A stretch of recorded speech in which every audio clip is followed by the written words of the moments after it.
তো আসসালামু আলাইকুম প্রিয় দর্শক, আপনারা সবাই কেমন আছেন? আশা করি সকলেই ভালো আছেন। আপনাদের সামনে নতুন ব্লগ নিয়ে চলে এলাম।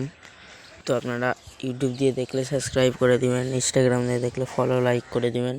তো আজকে আমি আপনাদেরকে দেখানোর চেষ্টা করছি আমাদের গ্রামের আবহাওয়া। তো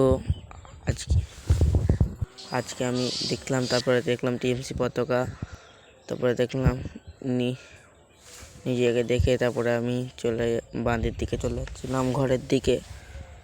তো তারপরে আমার একটা ছেলের সাথে দেখা হলো। সেই ছেলেটার কাছে যাচ্ছি আমি। তো সেই ছেলেটা বলছে এই ছেলেটাকে লাইক ফলো করে দিবেন। তো তারপরে আমি একটু হাসলাম, আমাকে অনেক হাসালো।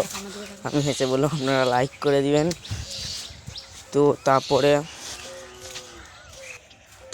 সাইকেল নিয়ে ছেলেটা চলে গেল। তারপরে আমি আমার ব্লগ বানানোর উদ্দেশ্যে চলে গেলাম। গ্রামের আবহাওয়া আপনাদেরকে দেখাচ্ছি, দেখতে পাচ্ছি। তারপরে আমি আমার গাড়ির কাছে চলে এলাম। গাড়িতে আয়নায় মুখ দেখলাম। তারপরে কদম গাছগুলো কত বড় বড় হয়ে গেছে আপনারা দেখতে পাচ্ছেন। তারপরে এখানেও একটা আম গাছ। এই বলে ব্লগটা শেষ করব। তো আপনারা আমার 100 সাবস্ক্রাইবার পূরণ করতে হবে, আপনারা অবশ্যই সাবস্ক্রাইব করে দিবেন। তো বাই, টাটা।